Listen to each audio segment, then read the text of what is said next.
무지개 사랑 7편 샘 앤더슨. 언제 들어도 황홀하고 아름다운 세계로 데려다줄 기적같은 묘약. 그것을 사람들은 사랑이라 말하기도 한단다. 아이야, 하늘의 선물처럼 선함 그 자체로서 세상에 우뚝 선 채 숭배를 받으며 인생들의 마음을 지배하여 온 사랑이라는 존재의 속임의 실체가 이제는 밝혀져야 할 때가 되었음을 본단다. 자신의 반대되는 자들을 향해 미움과 살인과 전쟁을 일으키기도 하는 사상과 종교처럼 온 세상을 소란케 하는 근본이 되고 있는 것이 바로 사랑이기 때문이란다. 그럼에도 창세 이후로 사람의 마음을 지배하여 온 사랑이 그 거짓되고 잔인함을 밝히는 일을 금단의 열매처럼 금기되어 온 것은 그 속임이 드러날 것을 무서워하기 때문이란다. 신과 비길 만한 마음을 소유하게 되었지만 그 욕망을 다 채울 수 없는 현실에서 오는 실망과 좌절을 딛고 신과 같은 존재에 상응하는 변신을 위한 몸부림을 담은 언어로서 소위 그들이 말하는 사랑이라는 단어이기 때문이란다. 다른 대상들을 소유해서라도 높아진 마음의 부족함을 채워보려는 욕구를 충분하게 만족시켜주는 명약이 될 것이라는 깊고도 은밀한 생각에 사랑은 이미 인생들에게 종교처럼 의존되는 믿음의 대상이 된 듯 싶단다. 심지어 자신과 상관이 없는 타인이라 할지라도 그 마음에 사랑이 솟아오르면 즉시 타인의 허락 없이도 그와 관계된 것으로 여길 수 있도록 종교와 사상이 지배하는 사회로부터 용인받았기 때문으로 보인단다. 이미 마음이 높아진 인간은 절대자와 어깨를 나란히 하고자 하는 삶을 갈구해 보지만 밀려오는 허전함과 갈급한 마음을 채워줄 끝없는 욕심에 사로잡혀 있는 피조물에 지나지 않는 자신들의 실체에 허둥대는 모습을 쉽게 볼 수 있단다. 아이야, 이런 인생들에게 필요한 구원이란 신의 사랑을 받아서 죽어서 간다는 천국이나 그의 우편에 앉은 채로 그곳에서 영원히 산다는 의미도 아닌 것이 확실해 보이는구나. 왜냐하면 인생들에게 지워진 타락의 개념이란 피조물로서의 본래의 자리에서 벗어나 그 마음이 창조자의 자리까지 높아진 상태를 말하는 것이 분명하기 때문이란다. 하나님과 같이 높아진 마음의 상태에서는 필연적으로 나타나는 현상인 견딜 수 없는 허무와 갈급과 고독의 고통에서 벗어날 수 있는 하늘나라와 보좌 우편에 앉게 하여 준다는 절대자의 사랑이란 오히려 그들의 타락을 정당화시키는 핑계가 될 뿐이란다. 무익한 예가 될지 모르지만 짐승으로 낮게 취급받고 있는 원숭이가 어떠한 이유로 인하여 사람과 같아진 마음을 훔치게 되었다면 그는 단지 마음이 높아진 것만으로도 사람처럼 생각하고 행동하고자 하게 될 것이란다.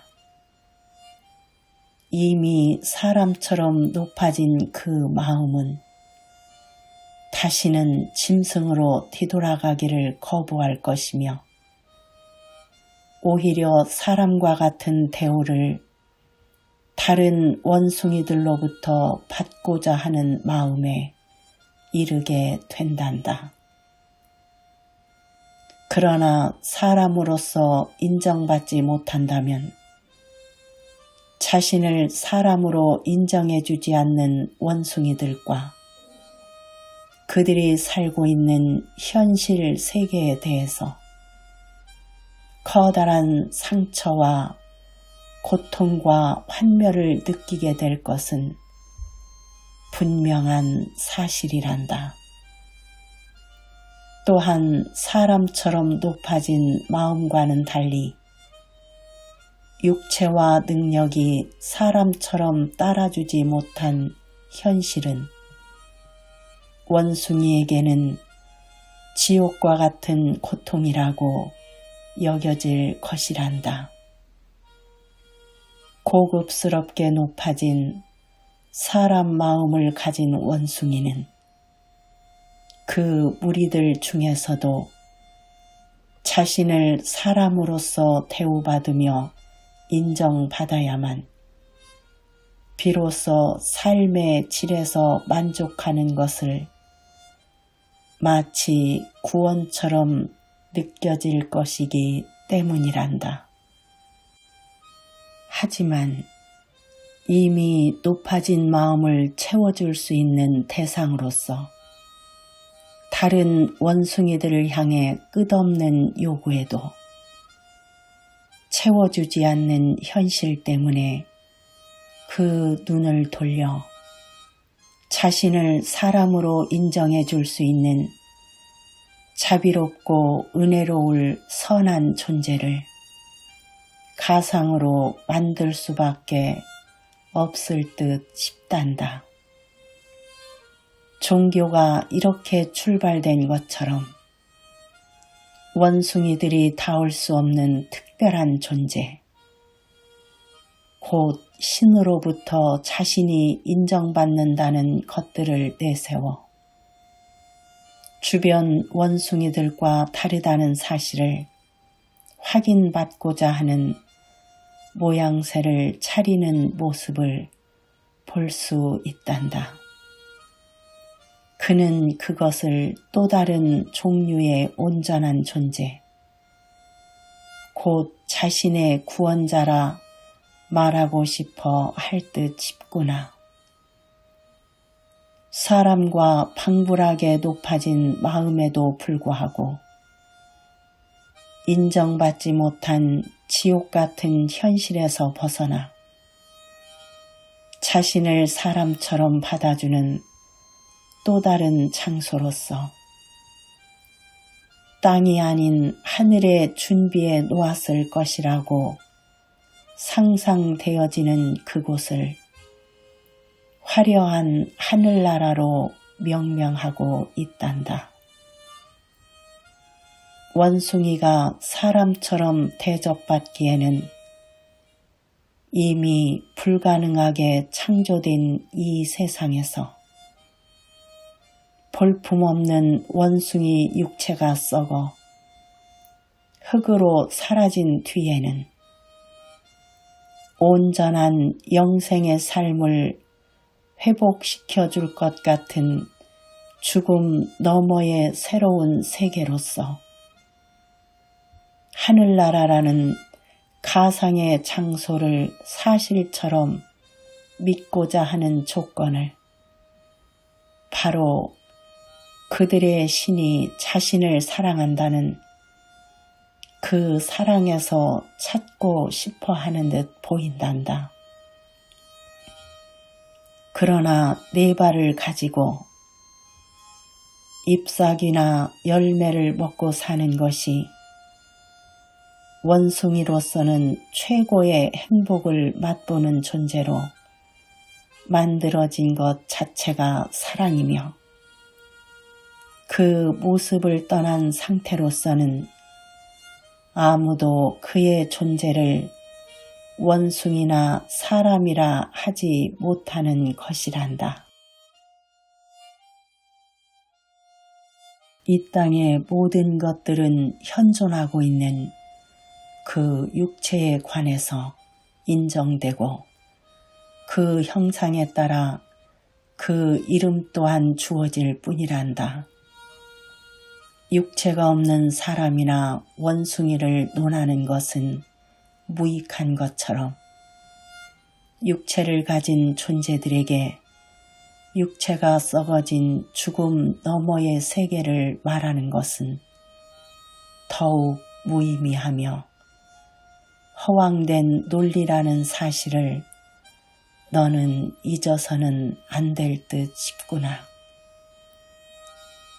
비록 사람의 마음을 지닌 원숭이라는 어울리지 않는 무익한 비유이지만 창조자에게까지 높아져 있는 인생들이 그 마음에 따르지 못하는 자신의 제한된 현실로 인해 끝없는 마음의 고통과 채워지지 않는 갈급과 허무함, 그리고 쉼없는 고뇌와 고통을 맛보는 지옥의 삶을 살게 된 것이란다.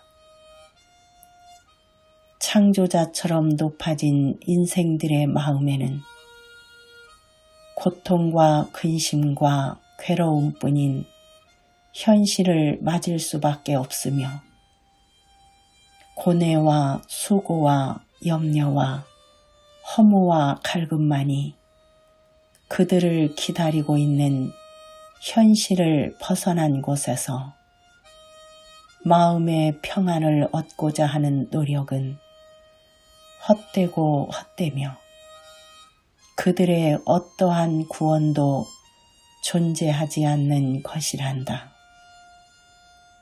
그러므로 구원이란 하나님처럼 스스로 높아짐으로 지옥과 같은 고통스러운 그 마음의 자리에서 피조물 본래의 위치로 내려오는 것을 말하는 것이 더 합리적이고 온전하며 유일한 참된 길임이 확실해 보인단다.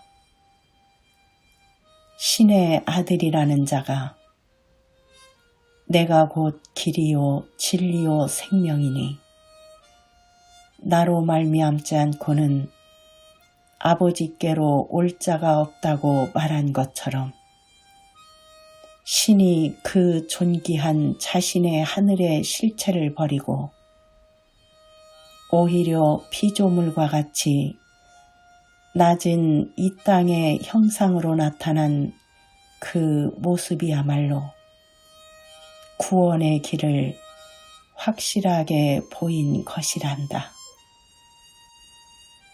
그는 신의 아들로 나타난 것이 아니라 창조자로서 자신을 피조물의 형상으로 낮춘 모습을 보여줌으로써 하나님처럼 높아진 인생들에게 피조물의 본연의 모습으로 내려오는 것이 구원의 유일한 길이라는 사실을 자신을 통해 친히 보여주었기 때문이란다.